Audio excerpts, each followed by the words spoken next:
Gracias por continuar en Ciudad TV. Esto es preguntas y respuestas. Estamos haciendo preguntas y encontrando respuestas y estamos esperando, por supuesto, sus planteamientos. @Nacho Lozano es mi cuenta de Twitter.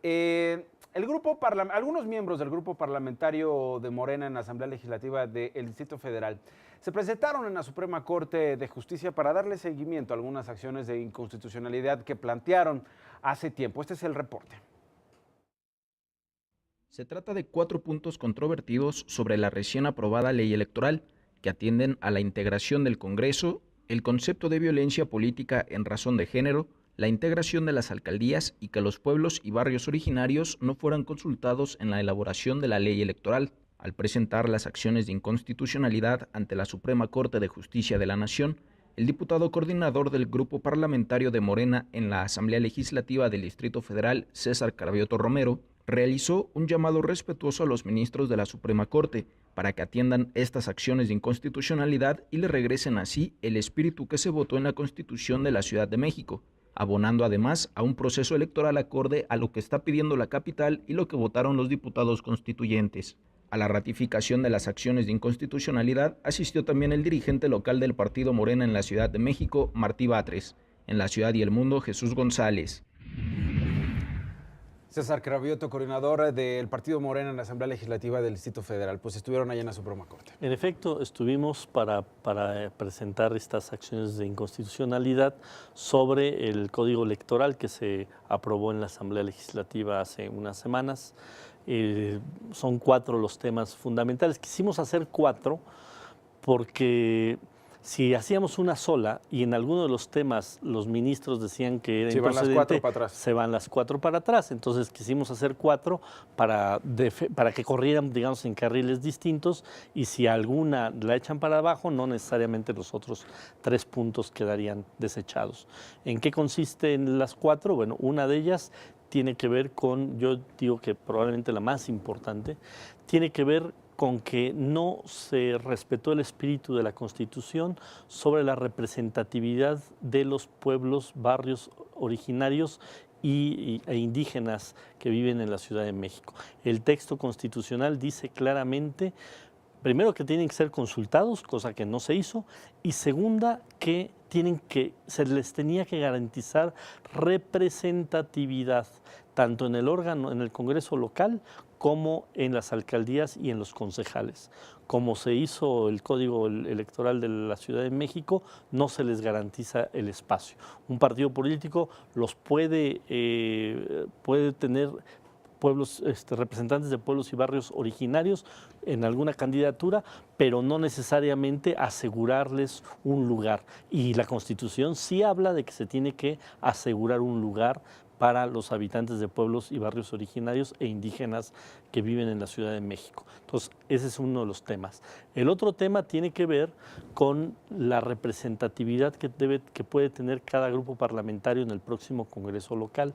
La Constitución Política de los Estados Unidos Mexicanos y la Constitución de la Ciudad de México dicen que puede haber una representación mayor sobre el voto que tiene cada grupo, cada partido, hasta en 8 puntos porcentuales mayor.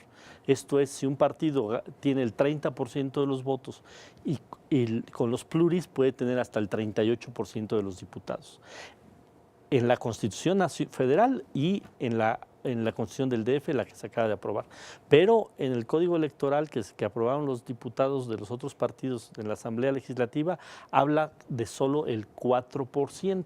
Pero no solo eso, dice que un partido no puede tener más de 33 diputados por cualquiera de las 2 vías. Esto es una dedicatoria a Morena.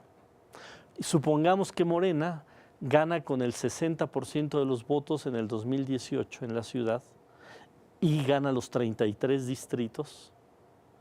Ya no le permiten un diputado más plurinominal.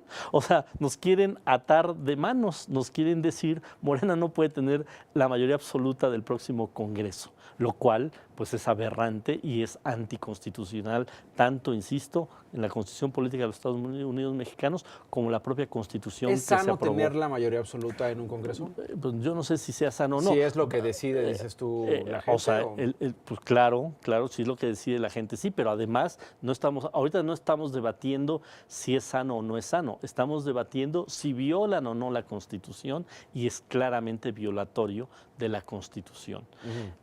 Porque además viene el tercer tema. Ese es el segundo. ¿El tercero? El tercer tema son alcaldías, que nosotros pugnábamos por alcaldías abiertas y decidieron alcaldías cerradas. Eso es más controversial porque hay propios constituyentes que dicen que el texto constitucional no obligaba a las abiertas y hay quien dice que sí obligaba a las abiertas. Pero por eso lo estamos llevando a la Suprema Corte, para que el máximo órgano jurídico del país nos diga quién tiene la razón. Pero fíjate la contradicción de los diputados del PAN y del PRD. Por un lado le dicen que en el Congreso local el jefe de gobierno del partido que gane no puede tener mayoría absoluta en el Congreso local.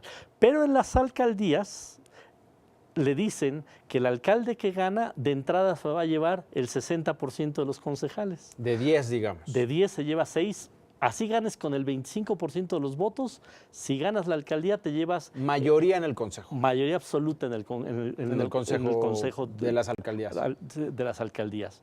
Mira qué bárbaros, o sea, qué contradictorios. Por un lado, al jefe de gobierno no le pueden permitir que tenga mayoría absoluta de diputados, pero en los alcaldes el que gane se lleva el 60%. Déjame volverte a hacer la pregunta. Sí. A lo mejor la palabra salud no es la adecuada, pero por un lado tenemos a un alcalde que tiene un consejo donde no tiene la mayoría. ¿Se puede gobernar, se puede administrar sí o no, o se la va a pasar todo el tiempo peleando? Por un lado tenemos un jefe de gobierno que puede tener la mayoría absoluta en el Congreso o no.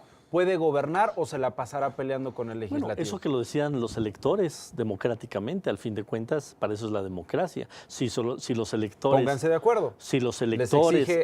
los electores le exigen a la clase política, pónganse de acuerdo. Sí, depende, porque los electores pueden decir en una alcaldía que gane el alcalde y además votamos por sus concejales en las 6 circunscripciones de la alcaldía, pues le está dando la mayoría absoluta.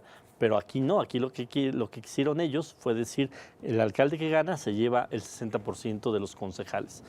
Bueno, esa es la tercera. Esa es la tercera. La cuarta, nos quedan 4 minutos. La cuarta tiene que ver con el tema de la violencia de género por motivos electorales. Porque además ahí fue un tema terrible, porque como se publica, como se lo manda la Asamblea al gobierno y como se publica en la Gaceta Oficial, entra el término de que se puede una elección echar para abajo si se demuestra violencia de género en un proceso electoral. Y después, de la nada, sale un atento aviso también en la Gaceta Oficial diciendo, perdón, nos equivocamos, eso no se aprobó en la Asamblea, y se revierte, con un atento aviso.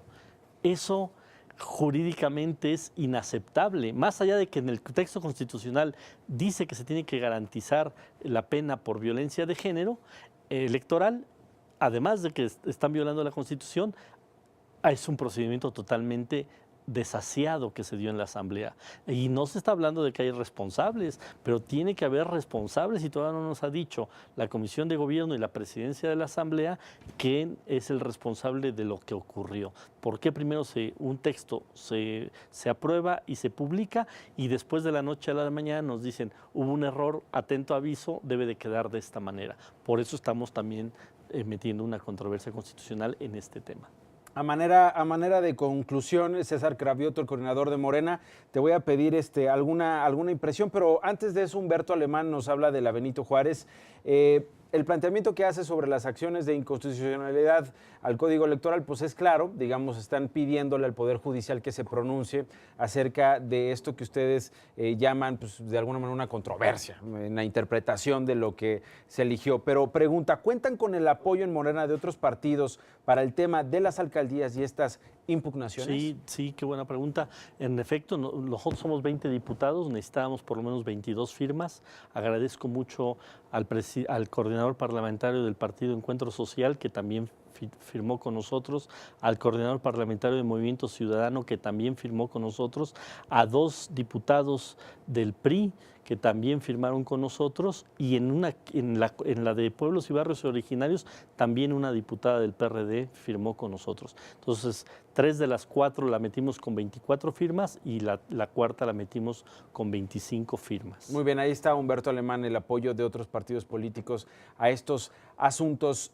Un minuto antes de despedirnos, César Pues, Cravioto. no quiero pasar por alto esto que entrevistaste al ingeniero Cárdenas. Hoy se cumplen 20 años de que hay democracia en la Ciudad de México, de que ganó la izquierda en la Ciudad de México.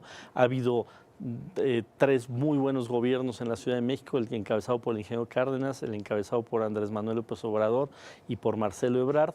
Ahora no nos tocó un buen gobierno con Miguel Ángel Mancera, pero que la gente tenga claro que cambiar esta ciudad siempre tiene que ser por la izquierda, porque hemos dado buenos resultados. Ahora el cambio va a ser a través de Morena. La gente en esta ciudad es progresista y va a votar por Morena, y felicidades a todos los habitantes de esta capital que decidimos quitarnos el lastre del PRI desde hace 20 años. César Cravioto, muchas gracias. Gracias por estar con nosotros. Gracias a ustedes por habernos acompañado en una edición más de Preguntas y Respuestas. Quédense en sintonía de Ciudad TV. Hasta la próxima.